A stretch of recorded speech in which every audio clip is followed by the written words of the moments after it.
Conversations That Matter. My name is Brittany Butler. And I'm Michelle Treese, and we're glad you're here. We're going to start with our guest today, and we're going to have Julianne introduce first.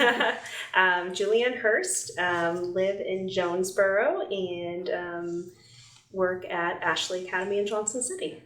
Cool. Okay. And I'm Katelyn Yarbrough, and I am the owner of Side Hustle Custom Bakery. I haven't had to think about what I do for a living in a minute. But I also am the Community Impact Director for the Junior League of Johnson City.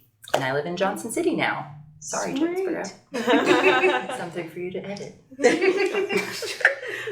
And Kate used to be one of our hosts back in the day. Oh my God. So it's fabulous to see you again on the other side of the camera. I know. Well, I'm not excited about that, but I'm excited to be here with you all.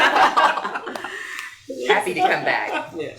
And so I feel like you both get into the community a lot. And so you mentioned the Community Impact Director. Can you mention what that involves a little bit? Yes. So the Junior League is an international organization, Association of Junior Leagues International. And Johnson City has their own Junior League. And so within that, there are different councils because it runs like a well-oiled machine most of the time. We always hope. But one of the councils is Community Impact, and that is honestly the reason that I joined the league. I enjoy my community service. I like to get my hands dirty. I like to get out there and do something, step up and step out, Michelle.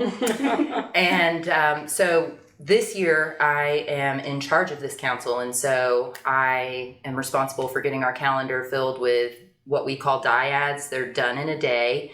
And that's a volunteer opportunity that we go out and we assist with one of our community partners or another organization like Ronald McDonald House, Second Harvest Food Bank, Girls on the Run, the Safe House Project, definitely mention them. We have a signature project with them as well, which we do signature projects, and that's a project that stretches over 3 years. We as a league invest money into this organization that they've pitched to us a project that they need assistance with. And so we are actually in one right now with the Safe House, and that is a domestic violence safe house for women and children that have left situations that they don't need to be in.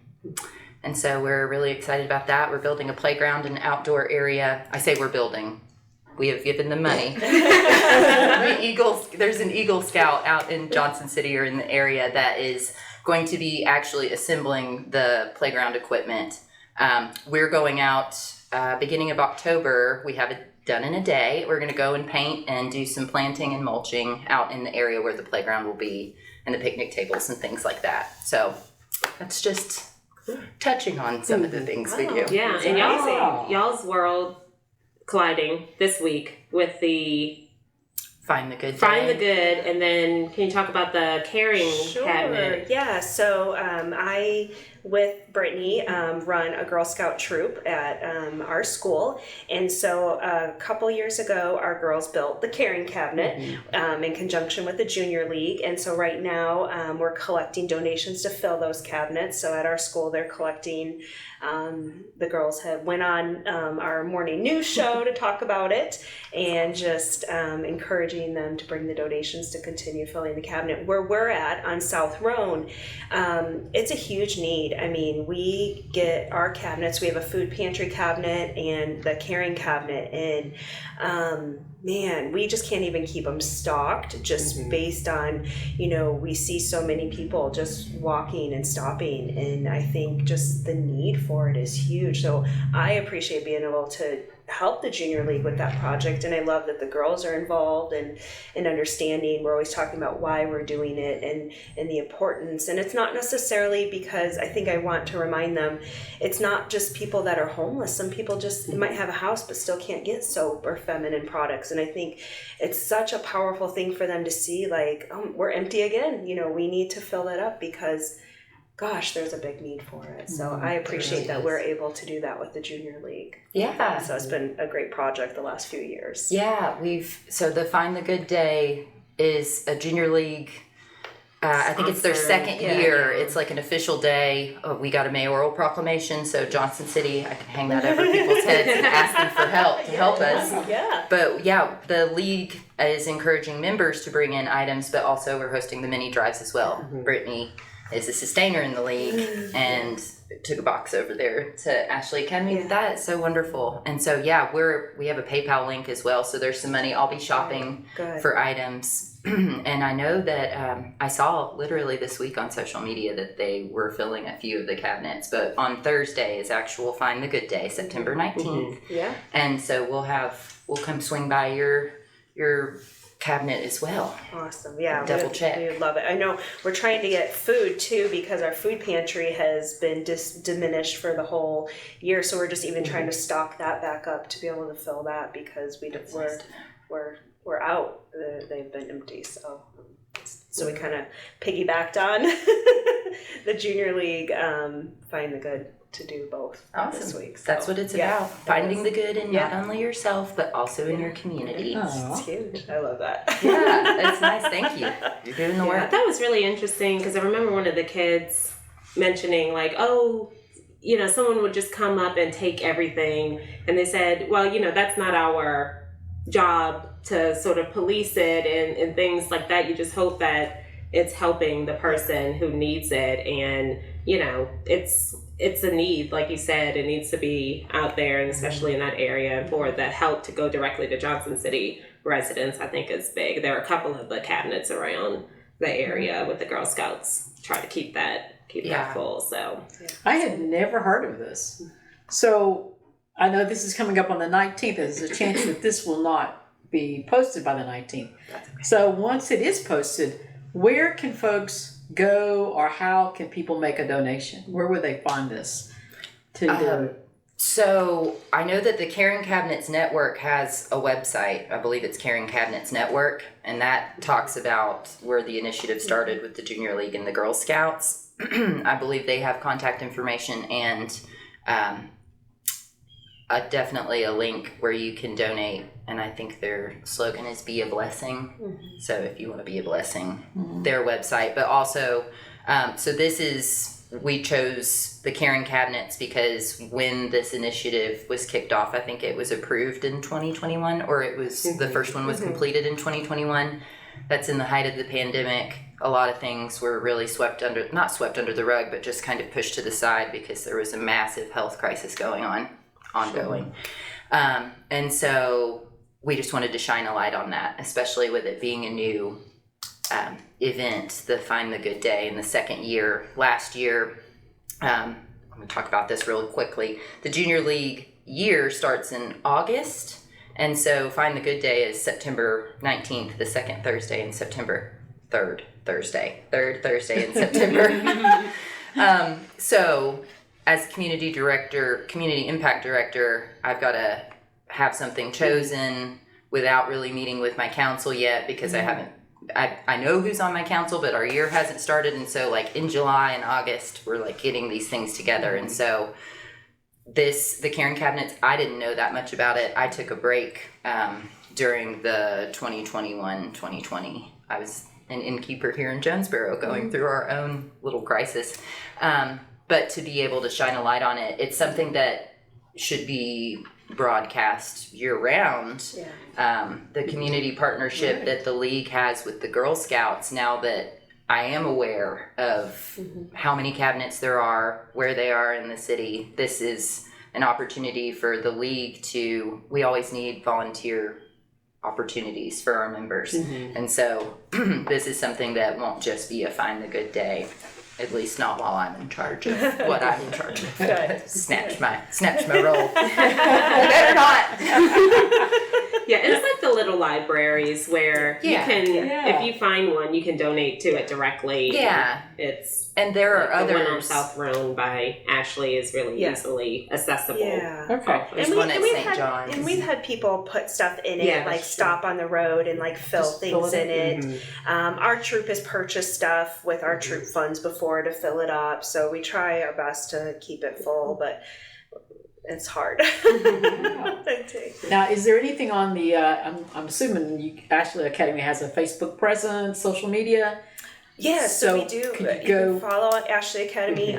We have a website, and it's just facebook.com/Ashley Academy is our handle there, Instagram. So so our school, one of the reasons we moved to South Road, not only just needing a larger space, is we wanted to be a good community partner in South Road. It's kind of this forgotten part of Johnson City. So they didn't really have like a community center down there. So part of the reason moving down there, we just wanted to be a good neighbor. So we have, soccer teams that practice on our fields. We started a South Road Business Association. They meet the second Thursday of every month. So we just, got together the businesses in South Road. What are the issues? Obviously, homelessness is a huge one for businesses.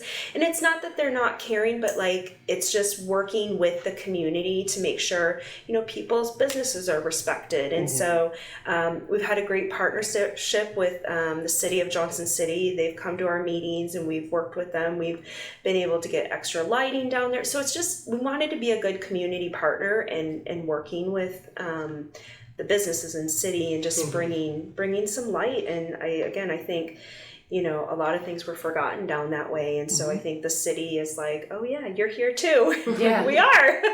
Yeah. So it's been great. And, I've really enjoyed. And for me, I'm from Illinois originally. I was really involved in the community up there, and then coming here, I was knee deep in babies for a while so now I feel like I'm coming out again and learning about this community and getting involved. So it's been really fun to kind of start that process again. And I always have it in my heart. I want to be like, where can I help? Where can I be involved? So it's fun to get to do that again after doing the baby thing and coming back out into the world. So now, how long have you been in Johnson City? Sure. Well, we lived in Jonesborough and in this area for 11 years. Okay. So quite a while, and we love it. I just love the community. I love just the people we've met. We don't have family here, so it's been kind of like we've created our own family we got to pick, which is so fun. And so I think just the opportunities we've been given down here have been great for my kids. They, we really love this community. And I don't, it's funny. I think about, you think Illinois, we were about an hour south of Chicago, but for me, I have met just people I probably never would have been friends with or had relationships with compared to where we came from in Illinois. So it's suburbia and very different. So we love it here. Now, what brought you to this area? My husband took a job down here. And so at the time we just had one kid. And so we were like, hey, why not? Let's do it. It'll be an adventure. And so we just, packed up and headed this way. And I worked remotely before everyone worked remotely. So it worked out great. And so that's just what brought us here. Just thought, why not? Let's do it. So that's great. Yeah. All right. And Kat, you're kind of OG. You've been here long enough. Yeah, I've been here. Lord, my family moved here. I say my family, I mean, I was the older sister. So my little nuclear family, when I was younger, we moved here 20-something years ago.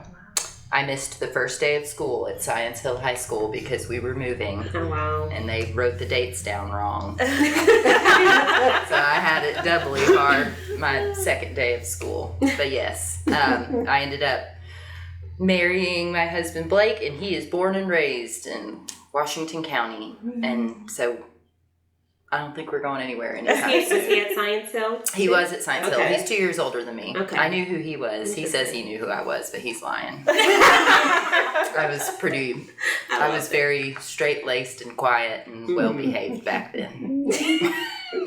As opposed to maybe now. Yeah. I don't know. What were you involved in? Were you doing performance arts and things in high school? Or sports or? Sports. I was in the Scholars Bowl, which I am still a wealth of random knowledge. I love trivia.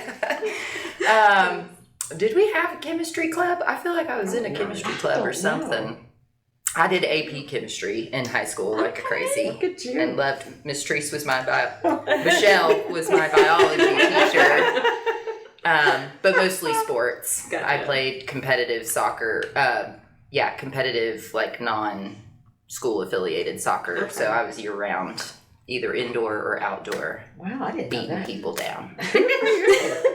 I played soccer too, all year round. Same. Nice. Yeah. What position did you play? Defense. So, Same. Yeah. I was left back. Yeah. Holding it Indoor, down. outdoor, all Love that. it. Yeah, that was good. Y'all may have to get on the adult ladies soccer team. No, that's you go. okay. Don't think about it. There are leagues, and someone I didn't even think about them until a friend that I played with, Sarah Lynn. She texted me out of the blue and was like, I wasn't in town, thank goodness. She was like, we're down a player. We need a girl at the indoor. And I was like, a girl? One, I'm ancient. No. And I said, I'm out of town. And she goes, you're killing me, Smalls. I don't think I could. I'd go down very fast. Yeah. Oh my gosh. No. I can dance a Well, little. let's go back to the Scholars Bowl. Were you like on the PBS TV show? Scholars I Bowl? didn't get to compete in those. I went Okay. to all of our practices, so Okay. I was there for all of our after school, but anytime it was official, I had a soccer game or a practice that I had to attend. So I never got to be on the TV, which I'm Gotcha. glad because the math questions made me nervous. That's really cool. I can't answer anything Under on the pressure. spot. Yeah, Yeah. under pressure. Yeah, I'm not good with Blue. Some quadratic equation. Yes. I had extra time in class today, and I was like, okay, let's do this problem. And I just pulled one up from the textbook or something, and I had it, and I put it in the calculator, and I was like, oh God, I'm so nervous. And then, like, because I had to hit, like, enter to see if it was right, and it was wrong. Of course, it was wrong, because I put something in my calculator wrong. But then you were just proving, like, oh, don't do what I did. Yeah, See? learning Yeah. moment. Are you And I was saying- like, I said I should have known it's not 6,000 ATM pressure. It was like 7. Well, Now, and that's a good someone- example. Like, even a chemistry teacher can get a Oh, I problem messed up all the wrong. time. And that's where you All go, the time. who can help me find the mistake? Yeah. Yeah. Yes, what have I done wrong? Some piece of candy. Teaching moment. Right. Moments. Well, that's pretty cool. That's pretty cool. So let's talk more about Ashley Academy. Tell me about the school, because again, I don't know if a lot of people know the details of Ashley. Yeah, I know. It's amazing. We've been in Johnson City since 1979. So so people are always like, wow, you've been here that long, and we have. We were originally in Knob Creek by Science Hill, so had a small campus there.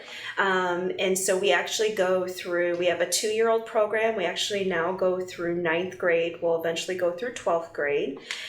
So we're an independent school, so we're not faith-based. We're strictly focused on education. That's all we want to do, is to produce leaders and critical thinkers.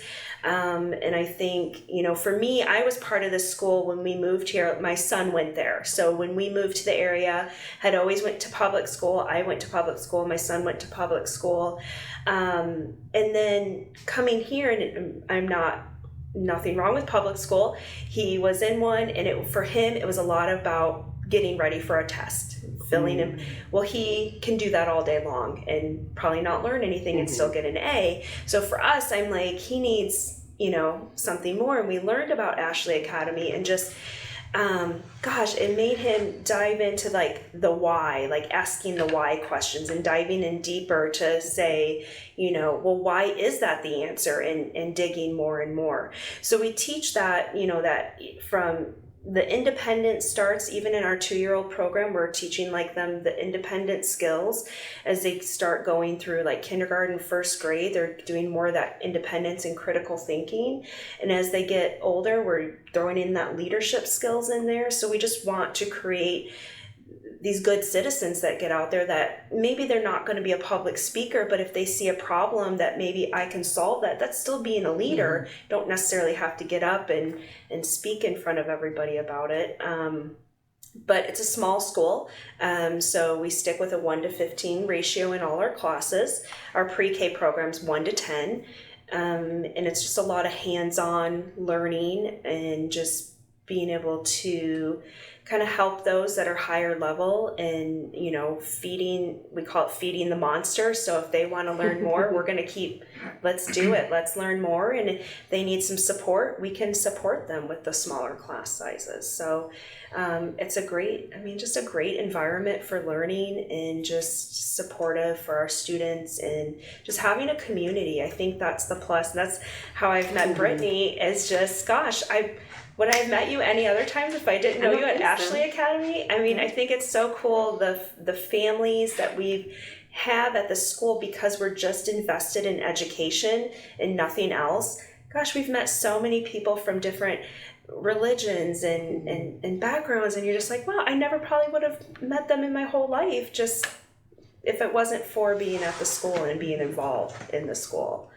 So yeah, even there was a extended care worker who was a junior league sustainer. She was at the Girl Scouts luncheon with you, and she was like a lifetime Weight Watchers member. And so it was like all of these like overlaps. Yeah. Miss Ellen, I think. Ellen was her name, I think. I don't know. But it was just funny how, it's this own little sort of weirdo group of people. And I like how you can take time. I think that's the biggest thing. The kids have the time to like dive deep on stuff.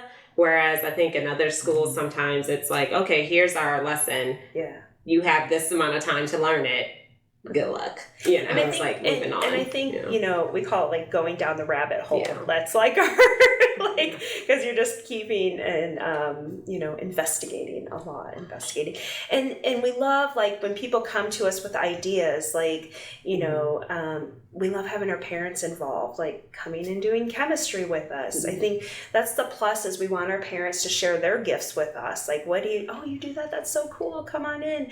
We have a 9th grade student that's really interested in interior design. So we have a parent that owns an organizing company. So she's going to work with her and just talk about, organizing, what it's like to own a small business. So that's kind of the plus, is we can have those connections within the school, where everyone can kind of share what they do. So it's a fun environment to be in. Kat, didn't you go to a private school as a kid? Am I correct on that? I went to, I went to a charter school in Savannah, Georgia. And it was the first of its kind down there at the time. My brothers went to private. Okay. Where'd they go? They went to Savannah Country Day School. Oh, good old Country Day School. And I'm glad. Now, my dad was an educator in Georgia, in Savannah. He was an award-winning educator. Oh, sweet. He was Teacher of the Year multiple times, but he was the first AP certified art teacher in the state of Georgia. And so with SCAD being there, he was funneling students when they were seeking out-of-state people. But because of that, and my mom working in the medical, and him dealing with the Board of Education and Department of Education there, he was just like, my children are not going to go into these public schools. Yeah.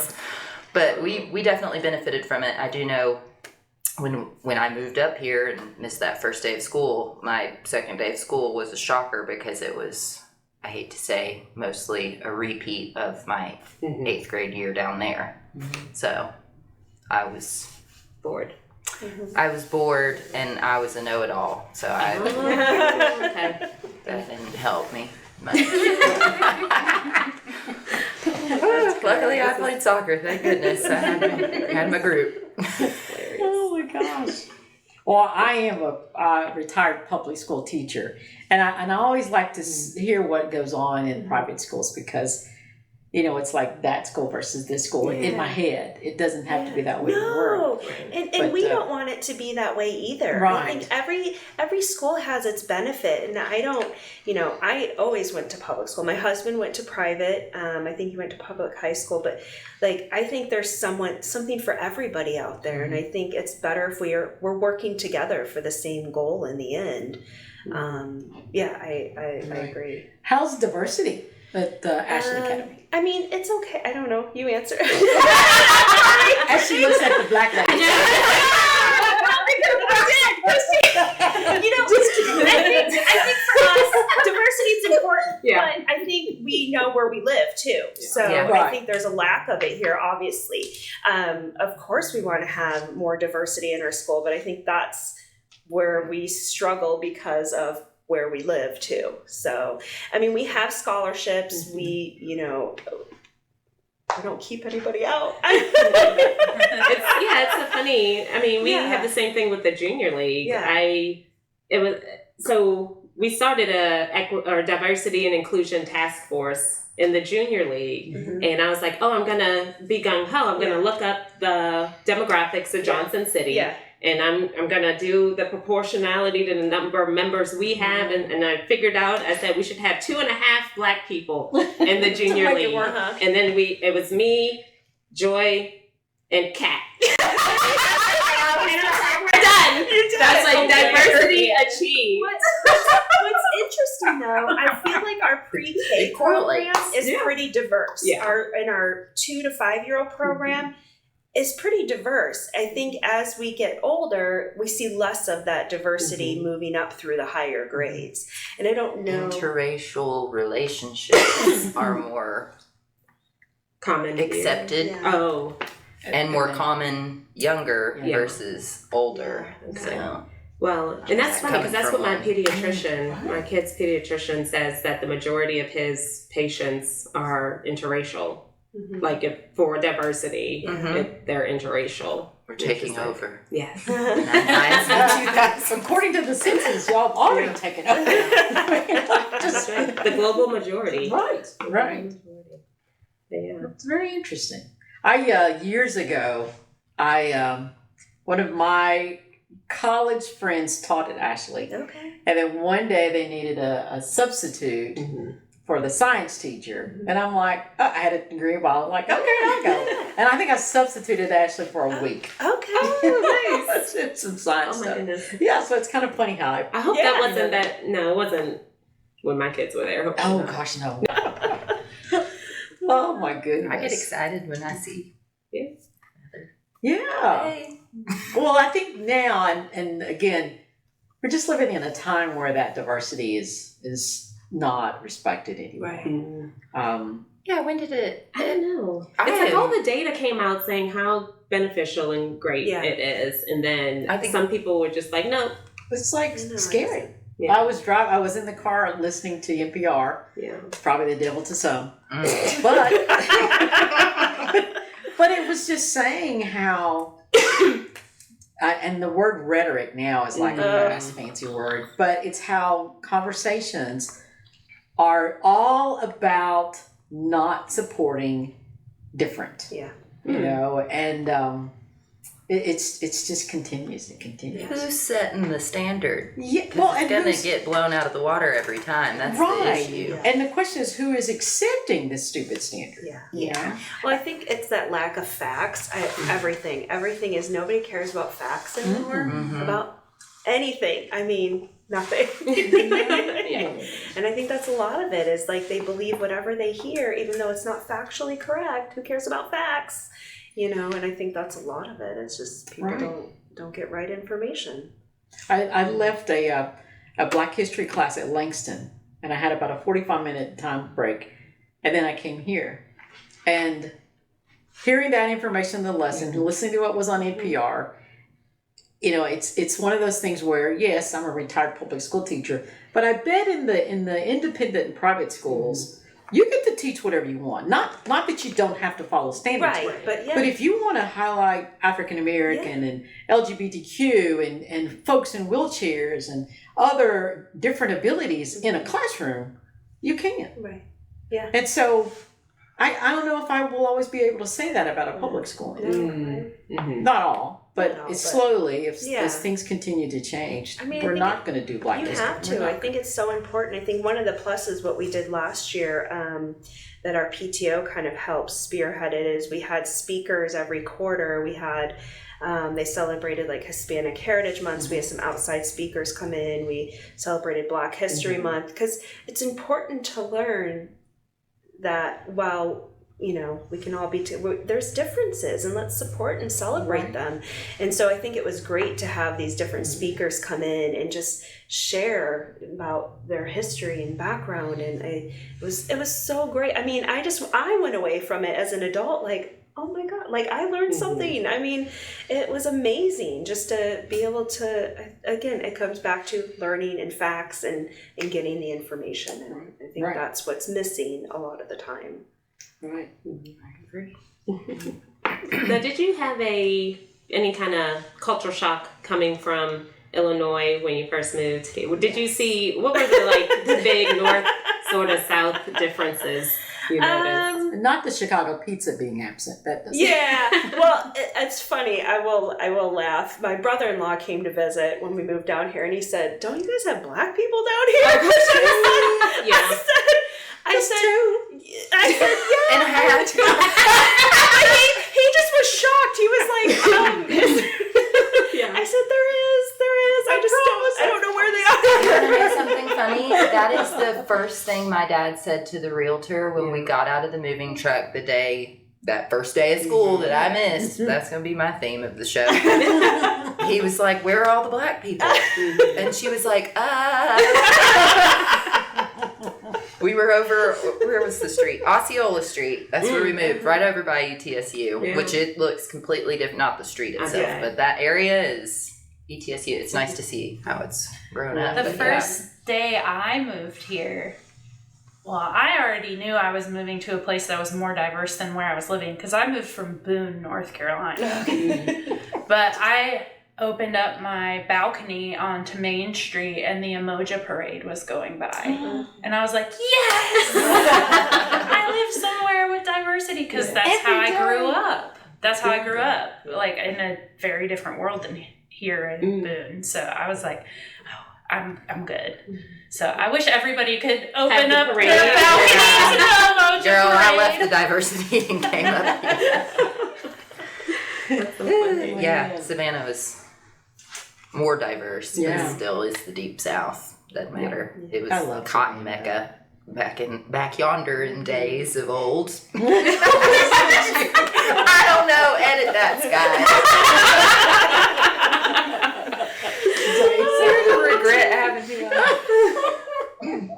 Oh my goodness. Oh my goodness. There's today at this class we had, there's and I need to find you guys. I'm going to shout out. I'll get your name and reach out to you one of these days. But apparently there are two black women who have moved into the area and they attended a predominantly black, historically black college and university. And they're here working at NSF in Irwin. And so, and I do really want to reach out to them, but they love it here. And they obviously came from an environment of being the majority at all times on this campus for however long they were there, to an area, even in the city of Johnson City, to not be a minority. And then throw in that they are working in Irwin, which is a completely different place. But they love it here and are very happy to be here. And I want to reach out to them and maybe, get together a bunch of folks and just go out to eat with them. But I think it says something, and I don't know what it says, to minority folks who move into this area from an area of being the majority, and they do stay. Not all, but there are pockets of people that move here and they do stay, and I'm one of them. I didn't come from a predominantly black area, but I do believe percentage-wise there's probably more black folks in my hometown than we have here.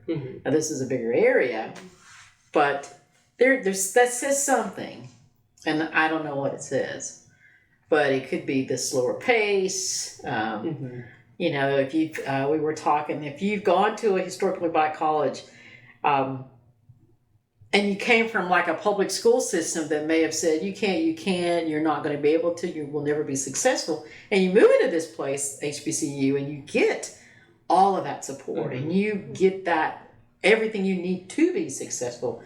No matter where you move from there, you're going to be fine. Yeah. You're going to be fine. So it's interesting how people are able to settle into places with what they come with.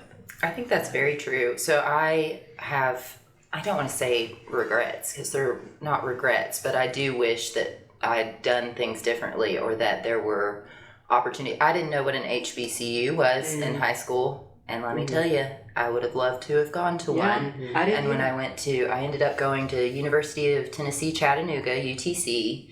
And the only reason I went there is because we went to a soccer tournament every year. So that was the only bigger city that I felt comfortable in and kind of knew my way around. So I was like, okay, I could go to this school.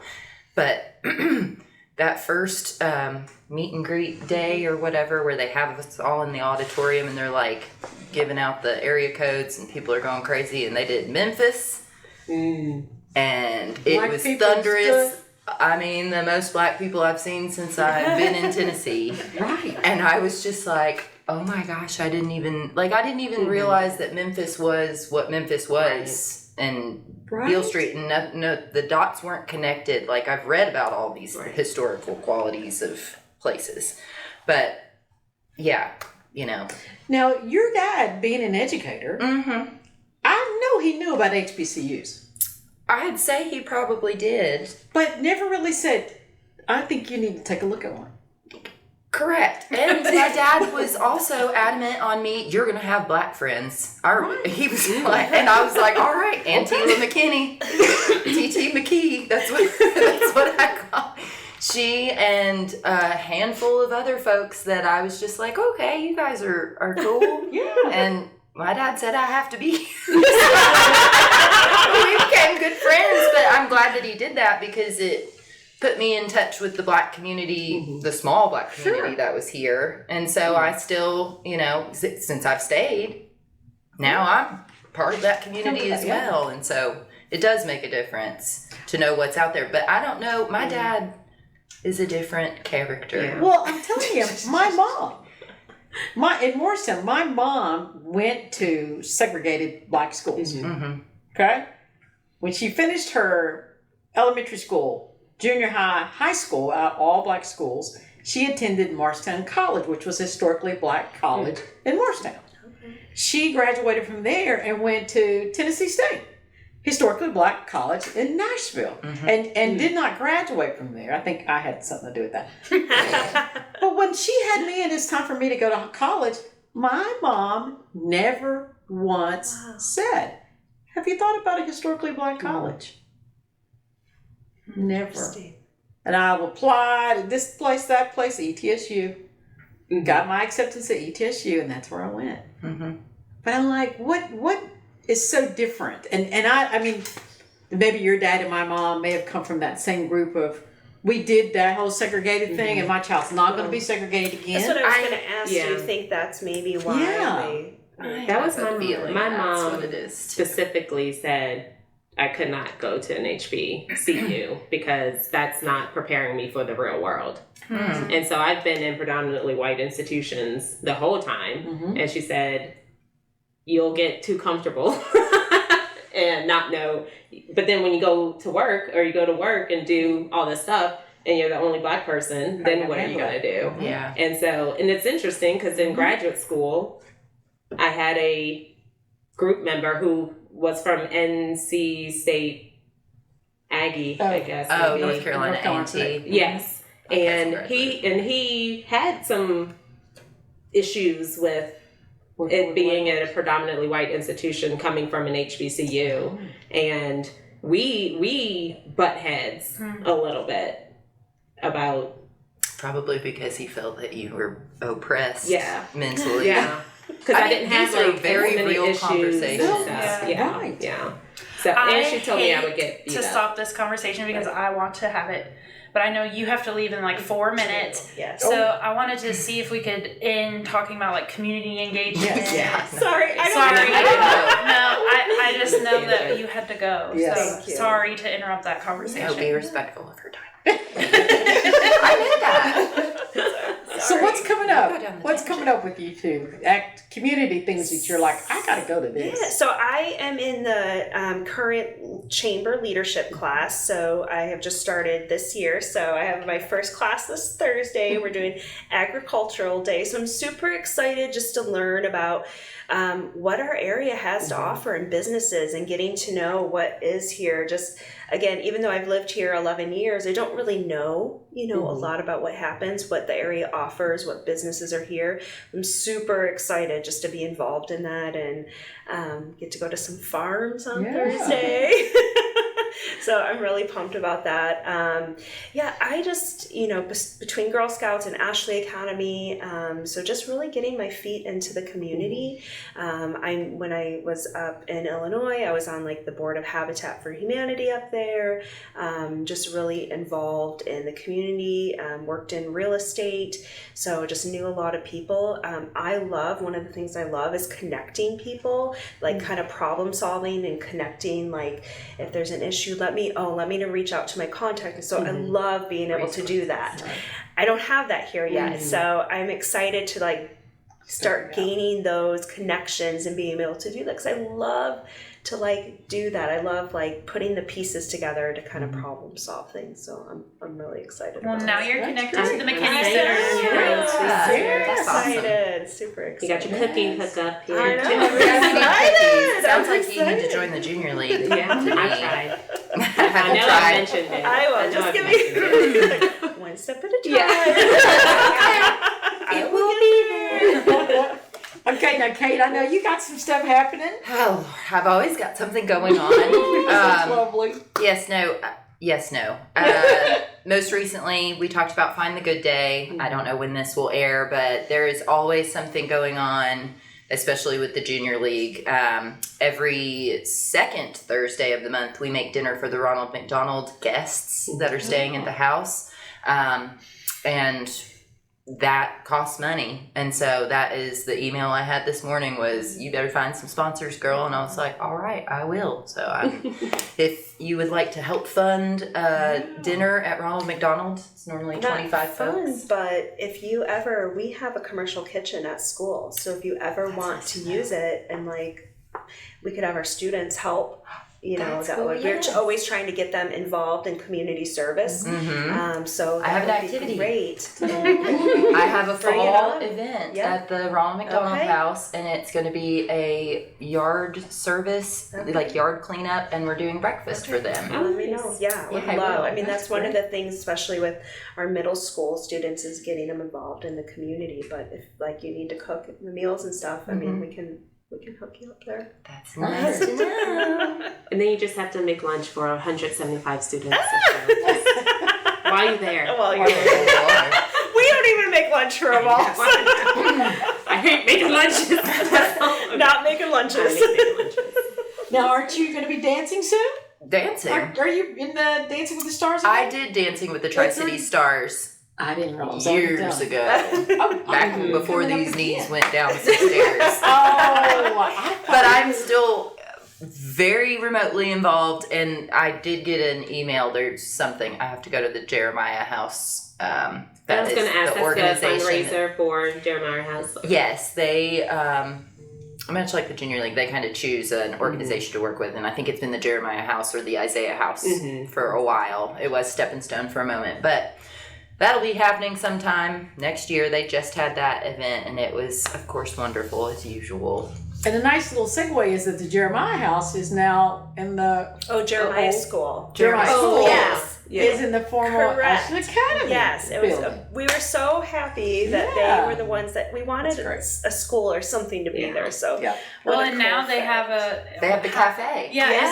Is it operating similar to how 1 Acre was? I don't know enough about I it. don't think so. I think Okay. it's just like a regular cafe. But if you go there, it's money towards the Jeremiah House? Yes. Okay. So the Oh. owners are parents, and they so all proceeds go back to the school. And Okay. I've heard nothing but like great things about what they're serving. Oh, guys, we'll have to go there one time. Yeah. Yeah. I love that. Well, the only thing I want to really announce is that Langston, coming up September 25, 6, 7, 8, 9, 25 to the 29th, is a Tri-Cities Tuskegee Airmen exhibit. So I think Ashley Academy kids need to go see this. But it's set days, it's at the Tri-Cities Aviation, so it's not the airport, but kind of a little interesting place right beside the airport. So to have an opportunity to go in and see that, there's select times, look it up online. Langston, I think, could lead, have it. But that's my one thing for the day. I remembered one thing. Touch a truck. Oh, It's at the end of There September. you go. I will be in trouble if I don't. September 28th, it's at the new model location. mill. Yes, new Marlin location. Mill. The mill Okay. where the chamber Okay. Yeah. offices Oh, okay. are now. So it's very close to downtown.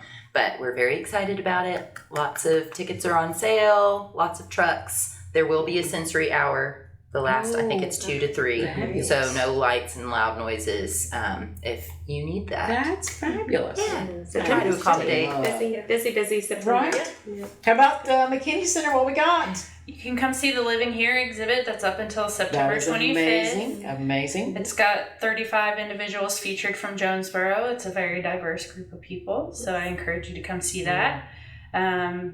We've got lots of Spot on the Halloween Hill. stuff coming up. The Storytown radio shows on Monday night. Come see that. It's about labor and work, which that doesn't sound fun, does it? But I promise look you good. it is. And the magical singers are singing. And then, we'll have our Halloween exhibit, and there's a lot coming up. Yeah. Yeah, just go to our Check website. out the website, right. Awesome. Well, thank y'all so much. This is great. Thank you. Yes. It's so nice to meet Nice you. meeting you too. Yeah. That was good. That was fun. All right.